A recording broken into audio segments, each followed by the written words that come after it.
Okay. Hi, everybody. Welcome to the Co-Movement Gym podcast. This is the podcast that we at Co-Movement Gym created for our community members and gym members, just as a way for us to keep in touch with everyone and hopefully bring you interesting and thought-provoking and maybe some helpful insights into the various topics in health and wellness. So I'm Andrew. I'm the only one on the podcast today. We're going to do a solo episode here. I think it's going to be a short episode, just kind of a fun question that I get asked every now and then as a personal trainer, and I thought it might make a cool podcast topic for today. And that question is, this is a question that comes up a lot. I don't know how seriously people take it, but it just gets asked for fun every now and then, which is, if you could only do one exercise for the rest of your life, and you were trying to maximize your physical health, what would that exercise be? So this is like that classic, what is the best exercise that exists, or what is the most beneficial exercise that exists? A variation on that question. The Co-Movement Gym podcast is supported by Native Path Supplements and Lombardi Chiropractic. Mention this podcast or click on the links in the episode description for a nice discount on us. Usually when you see this question asked, the answers most commonly given, I don't know if any of you are guessing answers as you're listening to this, but probably the most common answer is the squat. We hear that a lot. If there's only one exercise you could do and you had to pick just one and it's the only one you could do for the rest of your life, do the squat. Good full body movement involves core control, even upper body strength when you're doing heavy squats, so that's a good answer. Some people will say deadlifting. Lifters who are more advanced might say something like doing a snatch or one of those types of movements, which probably would have been my answer a while ago. But I've thought about this question a lot over the years. Not that it's that important of a question, but I think for me, my answer would be sprinting. I think sprinting is probably the most beneficial single exercise that a person can do. And if there was only one thing that I could do for the rest of my life, I guess that would be the one I would pick if my goal is just the best physical health possible. So that's what this podcast is going to be about. Why sprinting? Why is that the one that I choose? First of all, I guess I'll say that running in general is a fundamental human movement. So it's something that we are designed to do and that we're supposed to be able to do from an evolutionary perspective, as opposed to something like, a kettlebell swing, right? That's a great movement. I love kettlebell swings. It's an awesome exercise. It's not something that we've been evolutionarily designed to do specifically. Fundamental human movements are things like, as I said, running or walking, squatting, jumping. These are things that the human body is supposed to do, that we've been designed to do through evolution, that our ancestors did forever and that were important to our survival. You could even throw maybe climbing on the list of fundamental human movements, where our ancestors were all apes that lived in trees and climbed trees forever. And that's probably something that we should be capable of doing to some extent. But anyway, so running is a fundamental human movement. I think it's important that we maintain those abilities that we are designed to do, and that we're supposed to be able to do, as I said.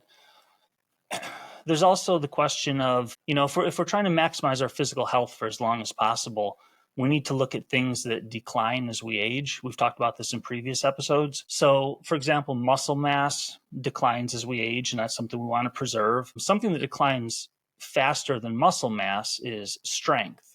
And strength is very important later on in life if you want to be able to do all of your activities of daily living. Strength declines rapidly as we age. With every passing decade beyond the age of 40, we lose a certain percentage of strength every decade. So that's something that we want to maintain. But even more so than muscle mass and strength is power. Power is the thing that declines most rapidly as we age. And that's something that you really want to protect and preserve so that you have it and can function well physically in your later years. So what is power? Power is basically just strength, but applied quickly. So if you do a squat, let's say a goblet squat, and you lower yourself down slowly, and then you stand back up slowly, you're expressing strength. It took some amount of strength to do that squat. If on the other hand, you do that squat explosively or very quickly, so you lower yourself down with the weight and then you explode up as fast as you can. You try to go from a deep squat to a standing position as quickly as possible. Now you're expressing not just strength, but power, which is strength applied as quickly or as rapidly as possible. Like I said, we lose power much faster than we lose strength later on in life. So you can be strong and somewhat powerful, let's say as a 40-year-old. And then when you get to 50, 60, 70, you might still maintain some of that strength that you had, especially if you've been lifting weights and doing your best to maintain it. But you'll find that your power decreases a lot more than the strength does over time, which means that even though you have the strength to do certain movements or to lift certain weights or whatever, you won't be able to do it as quickly as you once were able to. And the thing I guess I would want to point out about this is if you have strength, that doesn't mean that you have power. As I just said, you can be strong, but you can only apply that strength very slowly. However, if you're powerful, then you're also strong. So power is kind of a nice thing to try to maintain because that means you've also got the strength. You're also going to have the muscle mass. Whereas if you just try to maintain muscle mass and strength, you might not have the power. So anyway, okay, I wanted to touch on that because sprinting is definitely a power activity, which is one of the main reasons why I list it as my most beneficial exercise for physical health. In my opinion, I don't think there's any better single indicator of your physical health than the ability to sprint. It's probably the most demanding physical activity that a person can do, both in terms of output, like the amount of force that you have to produce, and also in terms of the forces that your body encounters during the activity. So sprinting puts a lot of force on all the tendons, ligaments, joints, joint capsule, fascia, all the anatomical structures, your bones, all the anatomical structures of your body, especially in your lower limbs, obviously. And you need to have a certain degree of resilience and health in those tissues in order to withstand the forces that sprinting puts on those tissues. So if you can sprint, if you are capable of sprinting, that's an indicator that all of those tissues that I just listed are very, very healthy, strong, and resilient. Because if they weren't, then your body would not allow you to sprint. It would not allow you to go past a certain maximum speed. So if I see someone truly sprinting at 100% max effort, I know that there's a lot of things that are healthy and strong in that person's body. And it's probably a better display of that than any other activity I can think of. So also in my notes here, I've just got the point that if you can sprint, then pretty much everything else follows from that.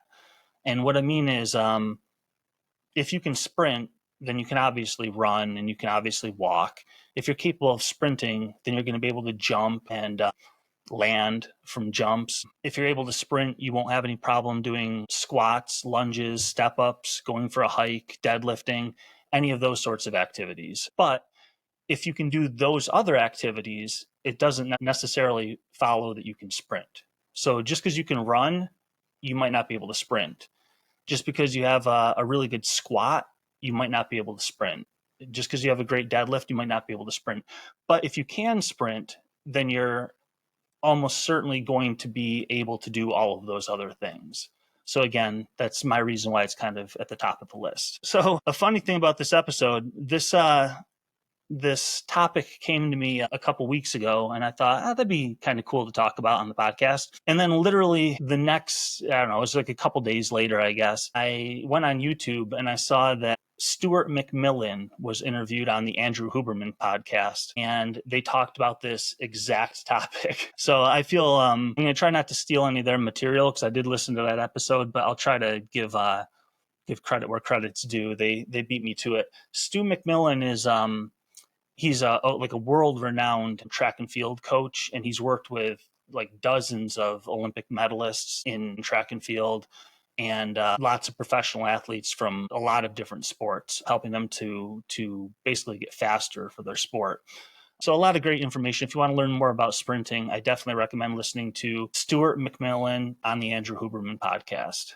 I'll mention a few points that they talked about on the episode when I get to them, just to try to make sure I give credit where it's due. But anyway, let's talk about what sprinting is, just in case anyone doesn't know. And most people will say sprinting just means running fast, right? Which is almost the full answer. Sprinting means sprinting is when you run at 100% max speed. So if you're running at 99% of your max speed, you're not sprinting. Sprinting is going all out as fast as you are physically capable of running. I guess I can mention that this is something they talked about on that episode on Andrew Huberman. There's 5 different gait patterns. There's walking, and then when you go a little faster, there's jogging. A little faster than that is running. Faster than that is something called striding.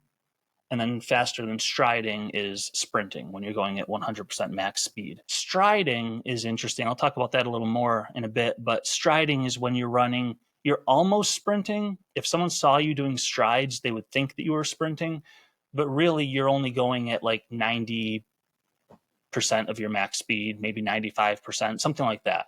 It's close to an all-out sprint, but you're not going all out. Sprinting is something that you can only maintain for 8 to 10 seconds at most. Okay, so if you ever hear someone say that they did 30-second sprints, they weren't sprinting. They might have been sprinting for the first 8 to 10 seconds, but after that, they started to slow down and they were striding. Okay, so sprinting, something you can only do for 8 to 10 seconds at most. It's 100% max effort, and that's just the limit. That 8 to 10 seconds is just the limit of how long your body will allow you to do it.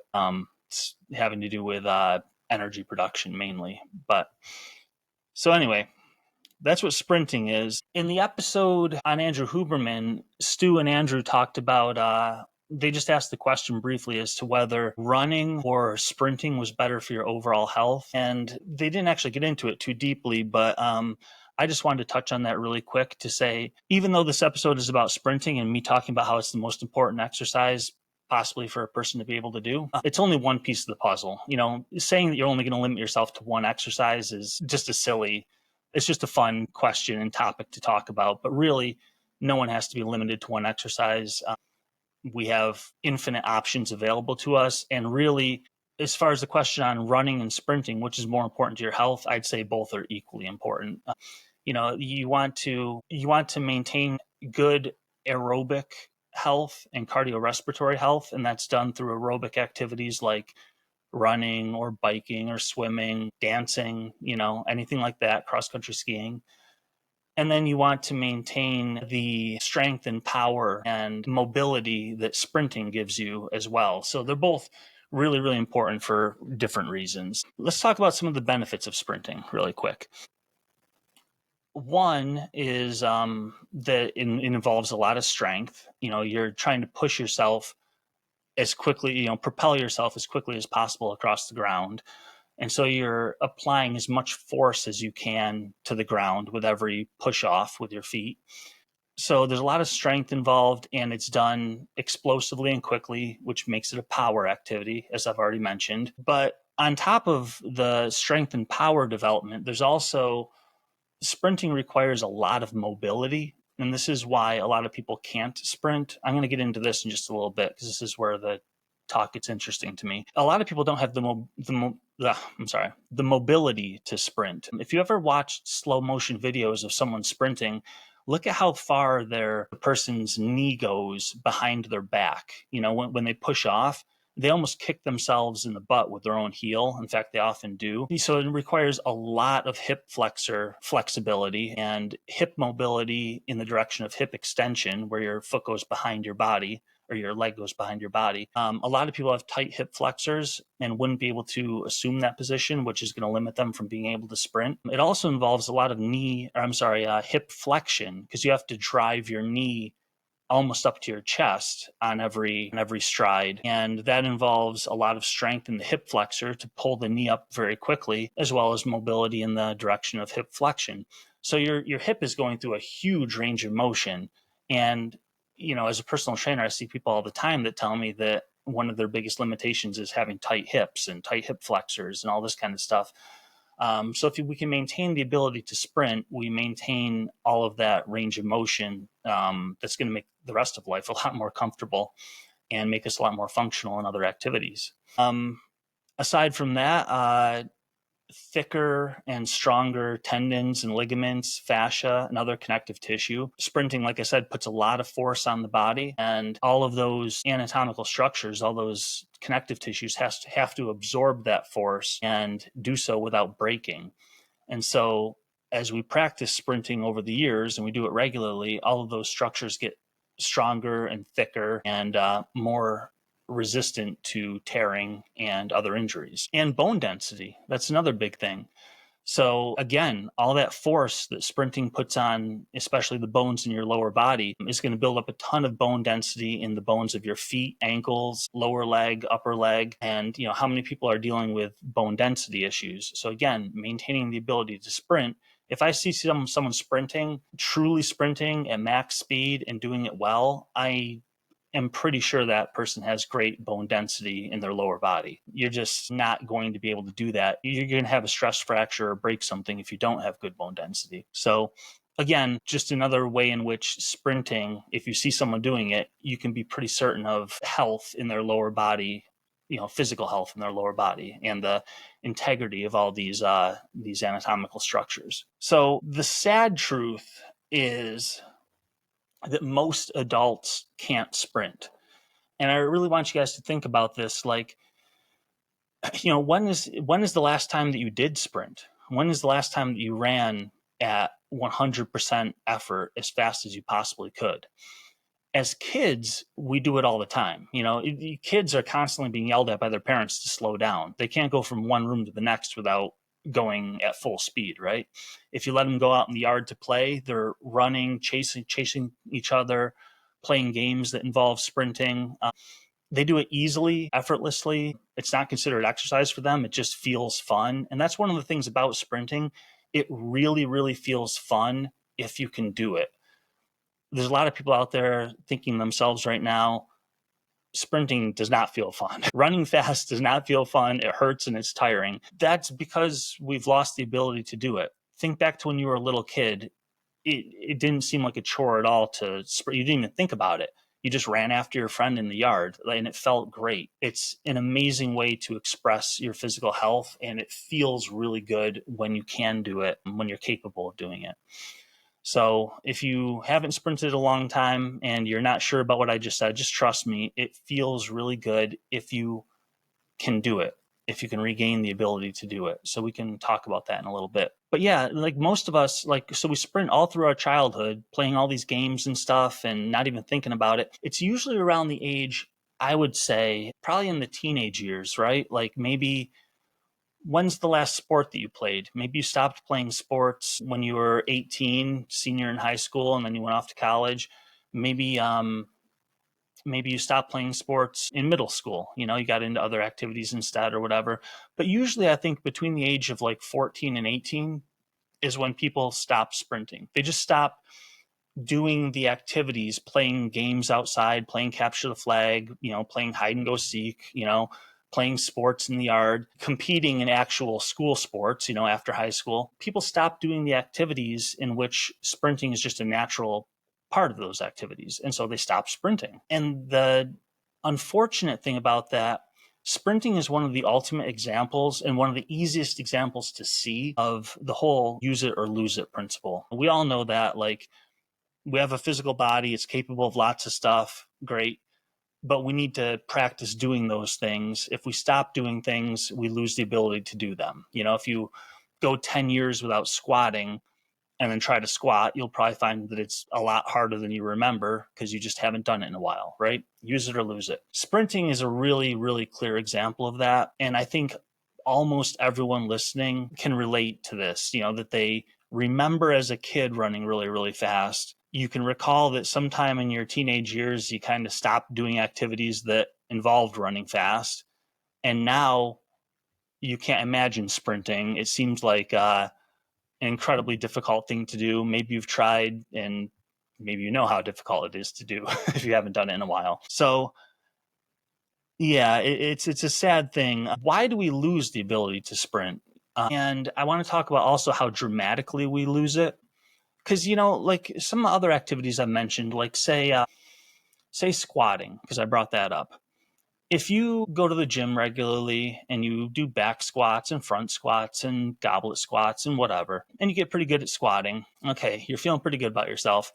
Now you take, 5 years off from the gym for whatever reason, or 10 years off from the gym, and you go back and you try squatting again. Like I said, it's not going to feel as good as it did before. It's going to feel harder. You're going to find you're a little bit weaker. You might have lost some mobility. It might be a little harder to get down deep into a squat, but you'll probably find that you can still do it to some extent, maybe even a full squat, just with a little less weight than you used to do. And if you start practicing again, it comes back pretty quickly. Sprinting, on the other hand, is the loss of it is far more dramatic. And the reason for that is sprinting puts a ton of force on the body. I think I read somewhere that Usain Bolt, when he's sprinting, and he's like, the ultimate example because he's the world record holder and the greatest sprinter who ever lived, but every time his foot strikes the ground, he strikes the ground with, and don't quote me on this, I don't remember what I read, but it's something like 2,000 or 2,500 pounds of force. Can you imagine doing a 2,000-pound one-legged squat? But that's like the kind of force that he's putting into the ground every time his foot hits the ground. So he is slamming his foot into the ground with an insane amount of force. And all of the tissues of his body, like I said, his bones have to be strong enough to withstand that, or they'll break. He'll get a stress fracture, whatever. His muscles and tendons and ligaments and fascia and joint capsules, all of this tissue has to be strong enough that it won't tear or sprain or strain when all that force is absorbed on each foot strike when he's sprinting. So what happens is when we stop sprinting and we go 5 or 10 years without doing it, all of those anatomical structures I just mentioned start to get a little bit weaker because you're not sprinting regularly. So, they don't stay as strong as they were when you were doing that. And your brain knows that if you sprint, you will get hurt. So I remember when I first realized that I couldn't sprint, and it was a really shocking discovery for me because I've been a runner my whole life. I ran a lot as a kid. I competed in track and cross country in high school, and I continued to run through my 20s. And so I always took it for granted that I could run pretty fast and even sprint whenever I wanted to. It just seemed like, yeah, it's just something I can do. Well, after my 20s, in my 30s, I took some time off of running. I got into other activities instead. And I would still go for runs on occasion here or there for fun in the summer. But for about 5 or 10 years, I wasn't running very much through my 30s. And I remember this was probably about 7 or 8 years ago, something like that, in my mid 30s. I went for a little 3-mile run around my neighborhood. And in the past, when I had done this run, usually when I get to the last couple hundred feet, when I can see my mailbox and I'm almost home. Usually I finish in a fast sprint. And on this day, I did my 3-mile run and I was coming down the road. I saw my mailbox a few hundred feet ahead. I started to speed up. And it was really amazing to me that I found that in those last couple hundred feet, even though I was telling myself to sprint, even though I was willing my body to run as fast as possible to the mailbox, my body just wouldn't do it. And it was the weirdest feeling that I'd encountered in exercise up until that point. I knew that I had the strength to sprint. I knew that I knew how to sprint. I know what it feels like. I've done it a million times before.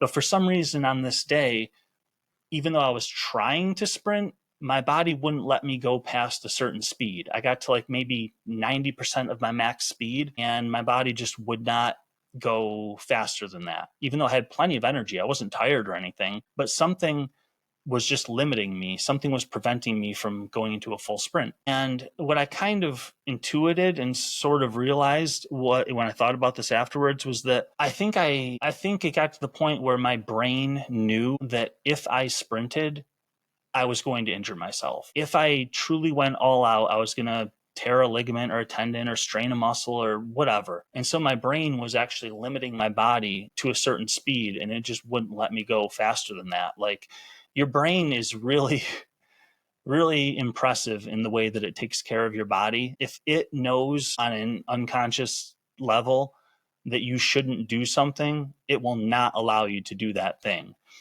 And that was the first time that I had ever encountered that. And I realized I can't sprint anymore, which was really strange to me because I've been a runner my whole life. And I'd never thought of it as something that would just go away that quickly and easily. That was about 7 or 8 years ago, like I said. And I've thought about it a bit since then, here and there, on and off. But I've never really worked on getting the ability to sprint back until just recently. In the last couple of years, I started getting into running again. And I've been slowly building up my speed and working on some things I'm going to talk to you about in just a bit to hopefully regain my ability to sprint. Because I would like to be able to, I'm 43 years old now. If I can regain my ability to sprint, I would like to maintain that hopefully for as long as possible. I don't know how long that's going to be, but I'd like to be able to sprint at the age of 50, 55, maybe 60. I don't know. I don't know how long a person, how late into life a person is capable of sprinting. I'm sure there's some freaks of nature out there somewhere that are 80 years old and still sprinting. So I would love to be that kind of person because, as I said at the beginning of this talk, I think that is the best indicator that you are in really good physical health and capable of doing any other physical thing that you would like to be able to do. It's just a good diagnostic to say my physical health is where I want it to be, and I can branch off into any other activity, and I will be able to do those other activities. So I'd like to hopefully be able to sprint into my later years. I'm going to retest this soon. I've been doing some drills and some strides, which, remember, striding is not quite sprinting, but it's really, really close. It's running really, really fast, just not 100% effort. I've been doing a lot of that kind of stuff lately, and probably this summer, within the next couple months, I'll attempt actually truly sprinting again.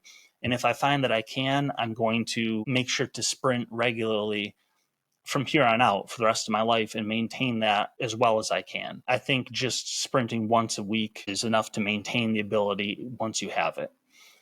So that's the plan. That weakness you're noticing isn't just about age. It's about giving your body the right protein to maintain your strength and independence. While most protein supplements lead to bloating and digestive issues after 50, grass-fed beef protein is different. Unlike whey and plant-based protein that can cause uncomfortable digestive problems, grass-fed beef protein is a dairy-free source of complete protein, which means it gives you all the building blocks your body needs in a form that it can actually use. Getting more native path complete protein in your diet helps maintain muscle strength without the stomach issues that make other proteins unbearable.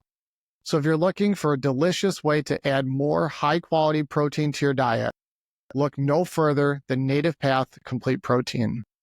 At only 110 calories per serving, each scoop packs 20 grams of grass-fed beef protein and contains 0 sugar, dairy, soy, and gluten. It's available in chocolate and vanilla and tastes unbelievable in anything you add it to: water, coffee, smoothies, you name it. And the best part, Native Path offers amazing bundle deals. You can get 3 or 6 bags at a fraction of the price of other brands. Plus, they offer a 360-day no-risk, money-back guarantee and an 800 number for any questions about usage, recipes, or ingredients. And you'll speak to a real person that's ready to help.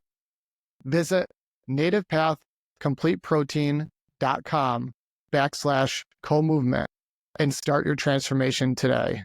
Again, that is nativepathcompleteprotein.com/co-movement. So that brings me into then can you regain the ability to sprint? If you can't sprint, you haven't done it since you were whatever, 15 years old, 10 years old, 18, whatever it was, and now you're 30 something, 40 something, 50 something.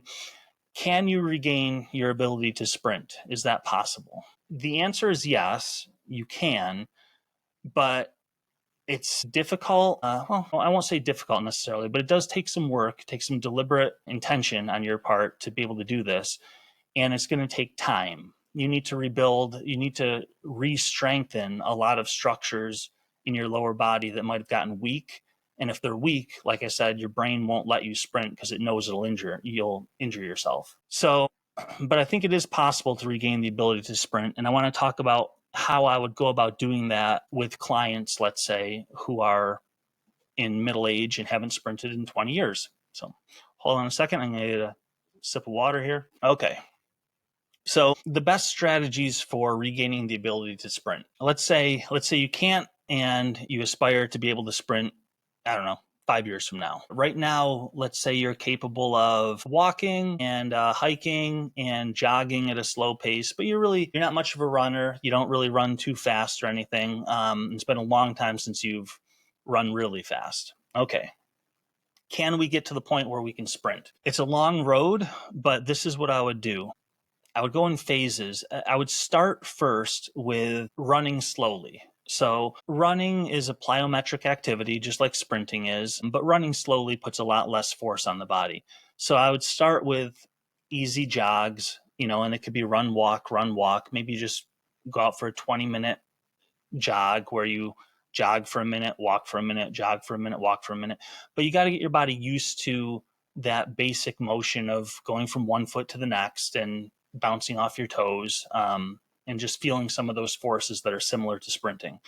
So eventually, if you keep this up, you go for all these nice, slow zone 2 type runs, you can get to the point where you can run a little bit faster and a little bit faster. In the beginning, maybe you're just running 12 minutes a mile, half a mile at a time, whatever. Start wherever you're capable of.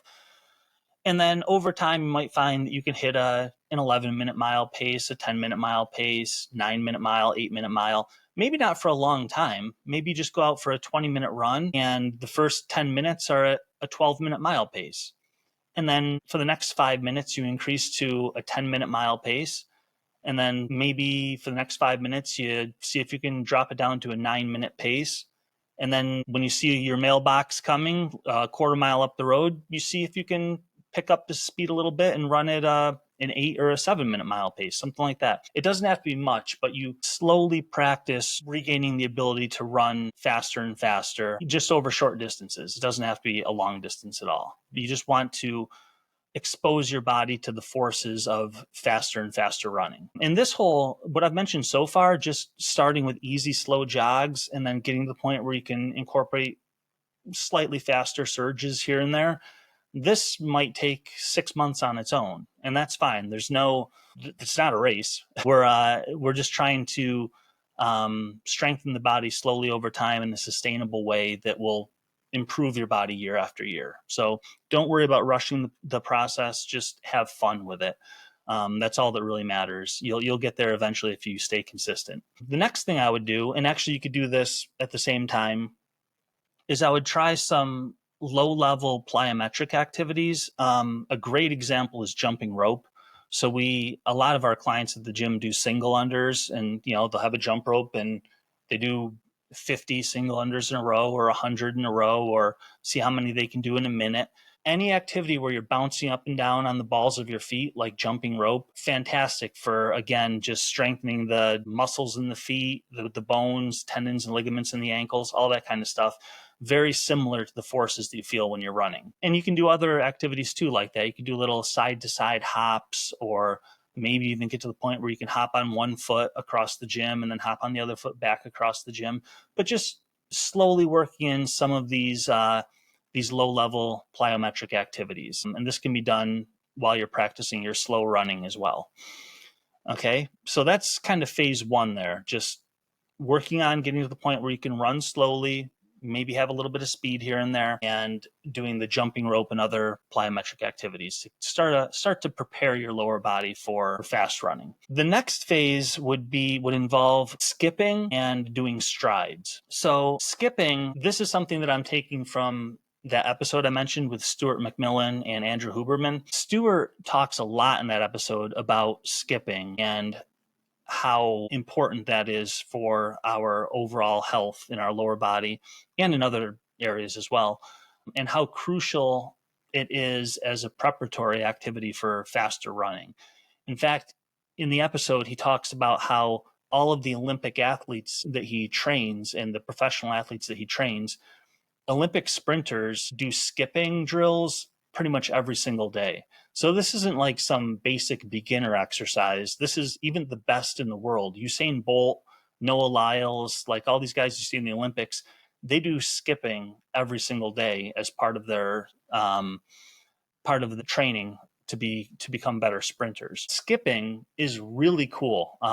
It's the mechanics of it, as far as when your foot hits the ground and how you pop off the ground, are very similar to the mechanics of sprinting, at least at foot strike, which is where all the force is applied. So it's a great way to prepare all of your tissues for the demands of faster running. Skipping is also fun. Like it's you feel silly when you do it because it's something that most of us probably haven't done since elementary school when they made us like skip in gym class or whatever. So you might feel kind of silly doing it in public, but if you can get over that, what you'll find is it's a very free feeling activity. Like Stu McMillan talks about how he wants people to try to skip with expressiveness. And I remember this because it's funny. I remember the day that I learned how to skip. So back in elementary school, I remember in gym class, they'd have us do these drills at the beginning where we jog around the gym for a couple minutes, and then they'd have us do like bounding for a minute or so, and then they'd have us do like that karaoke or grapevine walk for a couple minutes. They'd have us do like sideways hopping for a couple minutes. Like there's just like this way that we started gym class. But one of the things that we had to do was skip. You know, the gym teacher would say, okay, now for the next minute, we're going to skip around the gym. And I don't remember what grade I was in, probably like whatever, second or third grade or something.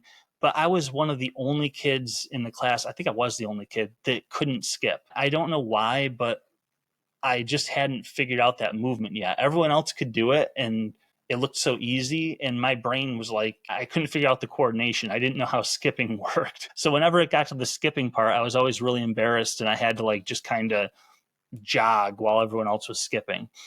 And I remember at the babysitter that I went to after school on one of these days, we were outside, me and my friends were outside playing soccer in the yard. And I was running after the ball and, you know, playing soccer and stuff and just running around the field. And at one point, I don't know what made it happen, I started skipping. And it was like, I felt so amazing as a little kid. I don't know, I was in third grade or whatever. I felt incredible. I was like, skipping and I was doing it perfectly, and like somehow my brain had just suddenly figured out how to do it, and I just started like skipping all around the yard, and it felt like the most amazing thing ever. And I was definitely doing it with a lot of what Stu calls expressiveness. I mean, I was bounding through the air, you know, my hands were probably like out to the sides. I probably had a huge smile on my face. It felt like the coolest activity ever. And ever since then, I was able to skip. I think I couldn't wait to go back to gym class and actually do it for real in gym class, not be the only person who couldn't do it anymore. But so that expressiveness thing, I like when Stu talks about that on the Andrew Huberman podcast. He says, like, when you start skipping, if you haven't done it in a while and you're going to start incorporating this into your training, you're going to feel very stiff and very kind of mechanical at first. You know, it's gonna feel awkward. You know, you remember how to skip, and you know, from being a little kid, and so you'll be able to do it, but it's gonna feel like awkward and kind of stiff, like I said. But if you keep going with it, after a few minutes, you start to loosen up and you start to move a little more freely and with a little more expression. And it really does start to feel really, really good. Just like how I said, sprinting feels really good when you are able to actually do it. Skipping in the same way feels really good. I don't know. There's just something kind of therapeutic about that movement. I don't know what it is, but so the way that I would incorporate skipping, if you're trying to get back to being able to sprint, is you don't have to do it for very long, but just maybe skip for 30 seconds down the road and then take a 30-second or a minute rest and then do it again and do that 10, 15, 20 times. If you do it 10 times, 30 seconds each, you're getting 5 minutes of skipping. Phenomenal plyometric activity, great for all the tissues in your lower body. Actually, quite the cardiovascular workout. Like skipping, even though it's like a playground activity, it's a lot of work. You will get tired doing 30-second skips. And then Stu's recommendation is for the first few weeks or months or whatever, you're skipping regularly, maybe 2 or 3 times a week, something like that. Eventually, your body will start getting used to it. It'll start feeling better and better. And then you can start trying to do more advanced skipping. So like, seeing how much distance you can cover in that 30 seconds. So now you're going for like big, long skips, or seeing how high you can bound through the air on each skip, like that sort of thing. So you start playing around with it and making it a little bit more of a workout by making the skips go from low amplitude to higher amplitude and skipping with more force over greater distance, more speed, that kind of thing. The other thing that I would do in this phase, or possibly in the next phase after getting used to skipping, is striding. So like I said, striding is when you are almost sprinting. It's just one step below sprinting. So sprinting is 100% max effort as fast as you can. Striding is 90, 95% effort. So you're going almost as fast as you can, but not all out. It sounds like it's almost the same as sprinting, but it's actually very different. Striding puts a lot less force on your body. Even though you're only going, just slightly slower than a full sprint, the impact forces are still far less, and the biomechanics are actually slightly different too, but that's beyond the scope of this. So with striding, like I said, sprinting is something that you can do for 8 to 10 seconds at most. There's no way that you can go beyond that with sprinting. Striding, because you're going slightly slower, is something that you can maintain for 30 seconds, maybe even up to a minute. Okay, so the way that I would incorporate striding is I would go for 30 seconds. That seems like a good amount of time. And that should be pretty tiring because that's, you're going really fast, 95% of your max speed. So you would run stride for 30 seconds and then take like a 2-minute rest and then do that again, 2-minute rest, do that again, and do that about 10 times. And that'll give you 5 minutes of total striding. That's about as close as you can get to sprinting without actually sprinting. And it's going to be the best way to kind of give your body that final preparation to become ready for actual sprinting. My suggestion with striding is definitely start uphill. So when you're running on a level surface, there's a lot of impact force going through your lower body, as we've already talked about. When you run downhill, like down, just a slight downhill incline, there is a ton of impact force. It gets way more when you go downhill. So definitely don't do that right off the bat. Uphill, on the other hand, greatly reduces the impact force. Your legs still have to do a ton of work. In fact, it actually feels harder because you're running uphill. So your legs have to produce more force. But the impact forces, the amount of force that your body has to absorb on each footfall and that your tendons and ligaments and bones and stuff have to absorb, is far less when you're running uphill. So, as I said, I've recently started trying to regain my ability to sprint. I've been doing lots of slow running and faster running over the last couple of years. And I've even started doing some skipping lately too, which is a lot of fun and way more of a workout than I was expecting. I do a lot of plyometric stuff, jump rope and little hopping exercises, that kind of thing. And in the last few months, I've started to incorporate striding. And lately, for the last 2 months, most of my stride workouts have been, in fact, all of my stride workouts have been uphill because that's the level that I'm at right now, is in this preparation to become a sprinter again. I'm at the uphill striding phase. So I was doing it on my treadmill because it was the winter time, but I would set my treadmill to about what was it, a 7 to 9% incline, and then I was running at a 5 minute mile pace, which is 12 miles an hour. It's just the fastest that my treadmill goes. But at that speed, 12 miles an hour up a 8-9% incline, I could hold that for 30 seconds, and that was a really good stride workout for me. It was challenging, difficult to get through. It was a lot of work, but I could take 2 minutes to recover and then do it again. And I could do that 10 to 12 times. It just felt like a really, really good workout. It felt like I was almost sprinting, which is what a stride is, almost sprinting, but just not quite with the impact forces and the risk of injury that actual sprinting would give me. But I can tell, I mean, as soon as I did that workout for the first time, I could tell that it was really beneficial for me. My body really enjoyed it. It actually felt good while I was doing it, and I felt great afterwards. And I just had an intuitive sense that this is what I need to do more of. Now, after you get done with this phase of skipping and then doing your uphill strides, you can move on to striding at lower and lower inclines and eventually striding on a flat surface again. I actually have done this a couple times so far where I'll uh, I'll do like 30-second strides on a flat surface.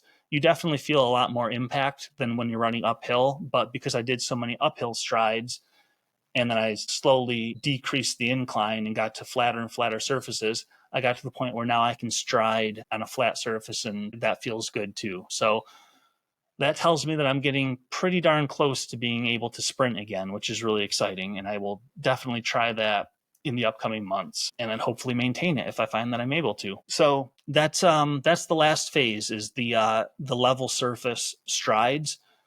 Again, 30-second strides, take a couple minutes to recover. Take as much time as you want to recover, because this is not supposed to be a cardiovascular workout. This is not a an energy system workout. So I don't want fatigue to get in your way at all here.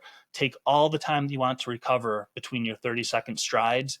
Make sure your body is feeling good and ready to go again, and then do your next rep. You don't even have to time your rests if you don't want to. Just try to get in those high quality strides. And then the last step after that would be to attempt actual sprinting. Level surface sprinting, just going to a track and trying to run, or a flat level road if you have one, and just trying to run a full all out sprint for 50 or 100 meters and see how that goes. And I guess I should mention that if you're doing any of these workouts, it's really important. This should be obvious, but I'll say it anyway. It's really important to warm up properly. So, like I said, I'm almost getting ready to where I think I can probably sprint again. And when I do go and I try to sprint for the first time, I'll do a long warm up, probably run a couple miles. Maybe if I go to the track, I'll run 8 laps around the track, slowly increasing my pace as I go. I'll do some air squats and lunges, and calf raises and some stretches and things. Just make sure my body is loose and ready. And then I won't go straight into sprinting. I will do 5 to 10 sets of strides at slowly increasing the speed at which I stride over those 8 to 10 sets. And then when I get up to the point where I'm striding at 97, 98, 99% of max speed, I'll feel like I'm ready to give the sprint a shot. So that's the way that I would go about trying to regain sprinting ability if you haven't done it in a long time.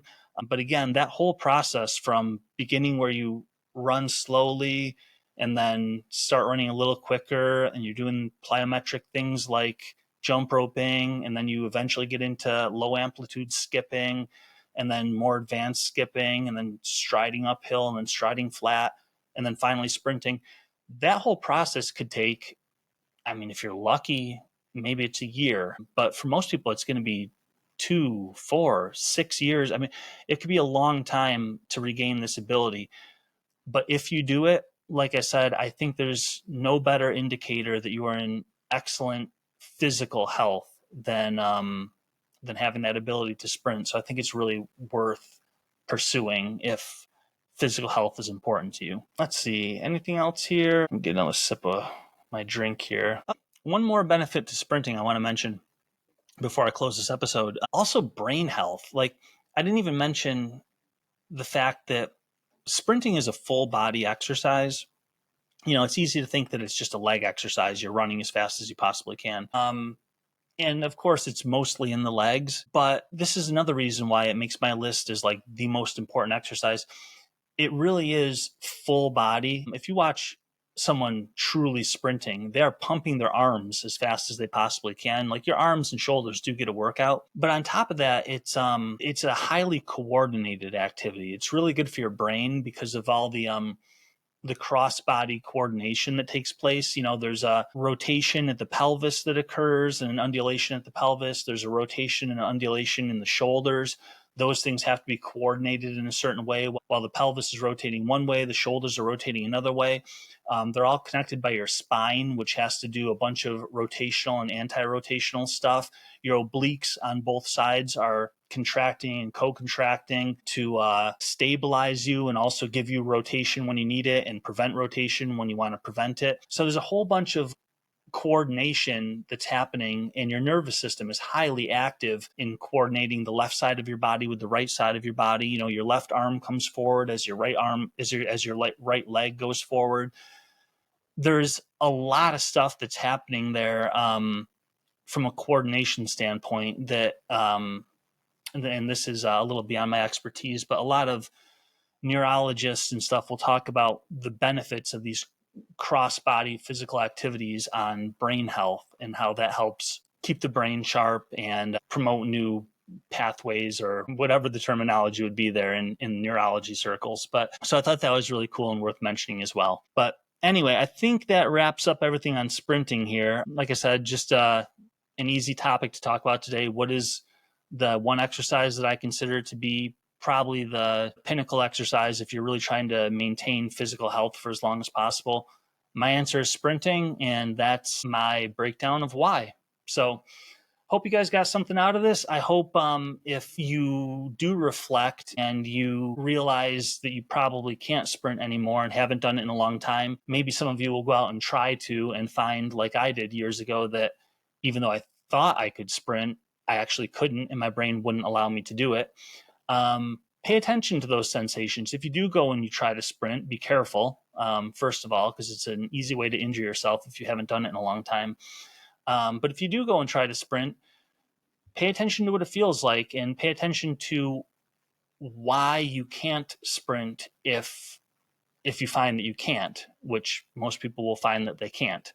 And notice that maybe it's not because you're too tired or anything like that, but maybe it's just because there's something internally that is preventing you from being able to sprint. Like I said, I could tell that it was my brain sensing that I would injure myself if I tried to sprint. And that was just really interesting to me. And that motivated me to want to get back the ability to sprint.